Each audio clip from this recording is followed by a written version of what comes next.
बेटा इस चैप्टर का आखिरी टॉपिक है, अभी हम स्टार्ट कर रहे हैं। इस टॉपिक का नाम है effect of temperature on the solubilities of solvents.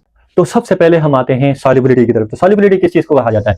Solubility is the maximum amount of solute, के सॉल्यूट की मैक्सिमम डिजॉल्व हो that can dissolve in 100 gram of solvent, के जो सॉल्यूट की मैक्सिमम मिकदार डिजॉल्व हो 100 ग्राम ऑफ सॉल्वेंट में किसी भी पर्टिकुलर टेम्परेचर पे, तो ये जो सॉल्यूट की मैक्सिमम मिकदार 100 ग्राम ऑफ सॉल्वेंट में डिसॉल्व हुई होगी, तो उस सॉल्यूट की मिकदार को सॉल्युबिलिटी कहा जाता है। सॉल्युबिलिटी बेटा किस चीज को कहा जाता है? सॉल्यूट की मिकदार को, सॉल्यूट की वो मैक्सिमम मिकदार, ज्यादा से ज्यादा मिकदार जो 100 ग्राम ऑफ सॉल्वेंट में डिसॉल्व हुई हो, तो उस सॉल्यूट की मिकदार को सॉल्युबिलिटी कहा जाता है। तो अब हम आते हैं इफेक्ट के। भाई आपको पता है सॉल्युबिलिटी पे टेम्परेचर का इफेक्ट होता है। तो सबसे पहले अगर हम देखें तो change in temperature has different effects on the solubility of different solvents, के जो टेम्परेचर का जो इफेक्ट है एक जैसा नहीं होगा हर सॉल्वेंट पे, हर सॉल्यूट के सॉल्युबिलिटी पे टेम्परेचर का इफेक्ट एक जैसा नहीं होगा, बल्कि डिफरेंट सॉल्यूट्स की सॉल्युबिलिटी पे डिफरेंट इफेक्ट होगा टेम्परेचर का। जो जनरली अगर रियली की बात करें, solubility is directly proportional to temperature, के टेम्परेचर बढ़ने से ज्यादातर जो सॉल्यूट्स होते हैं उनकी सॉल्युबिलिटी क्या होगी? बढ़ेगी। लेकिन ये हमेशा सही बात नहीं होगी, क्योंकि ज्यादातर तो ऐसा ही है कि जब भी हम टेम्परेचर बढ़ाएंगे तो सॉल्यूट की सॉल्युबिलिटी बढ़ेगी, मतलब कि सॉल्यूट की ज्यादा मिकदार डिसॉल्व होगी। लेकिन ये जरूरी नहीं है कि क्या भाई कि there are large number of compounds whose solubility in water increase with increase in temperature, कि ज्यादातर ऐसा ही होता है कि ज्यादातर जो कंपाउंड्स हैं उनकी सॉल्युबिलिटी टेम्परेचर बढ़ाने से बढ़ती है। अब सवाल ये है भाई कौन से सॉल्यूट्स हैं जिनकी सॉल्युबिलिटी जो है टेम्परेचर बढ़ाने से बढ़ेगी?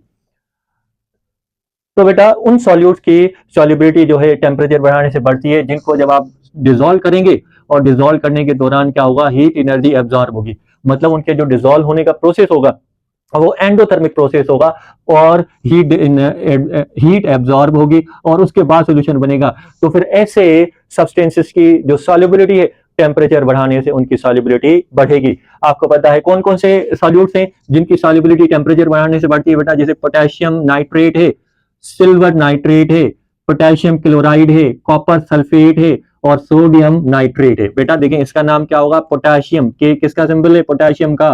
तो पोटेशियम NO3 किसका सिंबल है? नाइट्रेट का। और इसकी अगर हम बात करें Ag किसका सिंबल है? सिल्वर का, तो सिल्वर नाइट्रेट। इसी तरह ये K किसका सिंबल है? पोटेशियम का, तो पोटेशियम। और इसी तरह Cl किसका सिंबल है? क्लोराइड, क्लोरीन का, तो क्लोराइड।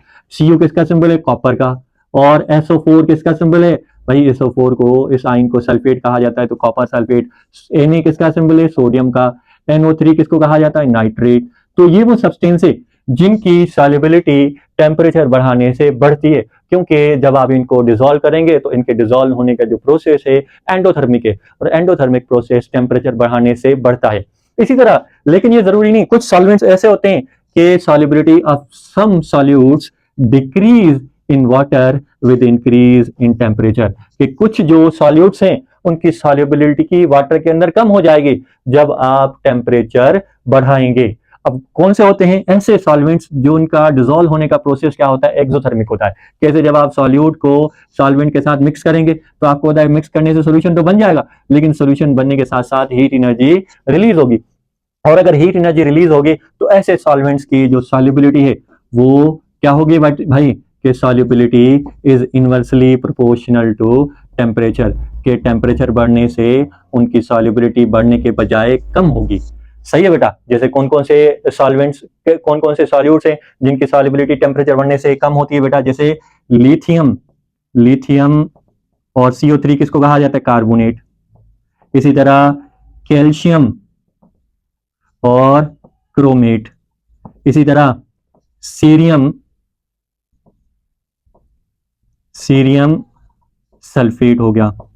इसी तरह कैल्शियम हाइड्रोक्साइड हो गया, कैल्शियम हाइड्रो ऑक्साइड हो गया। ये वो, इसके अलावा और भी हैं, लेकिन ये वो सॉल्यूट्स हैं जिनकी सॉल्युबिलिटी टेम्परेचर बढ़ने से बढ़ती नहीं बल्कि कम होती है, क्योंकि इनके डिसॉल्व होने का प्रोसेस जो है, डिसॉल्व होने का प्रोसेस बेटा एक्सोथर्मिक है, और एक्सोथर्मिक प्रोसेस में जब आप हीट एनर्जी देंगे तो बजाय सॉल्युबिलिटी बढ़ने के बजाय सॉल्युबिलिटी क्या हो जाती है, कम हो जाती है।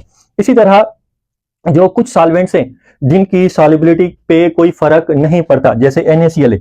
NaCl की बात करें तो NaCl की सॉल्युबिलिटी फिक्स रहती है, टेम्परेचर बढ़ाने से या कम करने से उसकी सॉल्युबिलिटी पर कोई फर्क नहीं पड़ता। क्यों नहीं पड़ता? क्योंकि जब भी आप इनको डिसॉल्व करते हैं तो डिसॉल्व होने के दौरान ना हीट एनर्जी एब्जॉर्ब होती है और ना हीट एनर्जी रिलीज होती है। दैट मीन्स कि जब आपने सॉल्यूट को सॉल्वेंट के साथ मिक्स किया तो सॉल्यूशन तो बना, लेकिन सॉल्यूशन के दौरान हीट एनर्जी में कोई चेंजेस नहीं आए, तो फिर ऐसे सॉल्यूशन, ऐसे सॉल्यूट की सॉल्युबिलिटी पे no effect of temperature on the solubility of that solutes. जैसे NaCl वगैरह हो गया, NaCl की बात करें तो NaCl की सॉल्युबिलिटी पे टेम्परेचर का कोई इफेक्ट नहीं होगा। क्यों नहीं होगा? क्योंकि जब भी आप इसको डिसॉल्व करेंगे पानी में तो इस दौरान ना हीट एनर्जी एब्जॉर्ब होती है और ना हीट एनर्जी रिलीज होती है। तो हीट एनर्जी रिलीज ना होने की वजह से जो है टेम्परेचर का कोई इफेक्ट नहीं होगा सॉल्युबिलिटी पे। इसी तरह अगर आप गैसेस की बात करें तो सॉल्युबिलिटी ऑफ गैसेस जो है बेटा is inversely proportional to temperature, के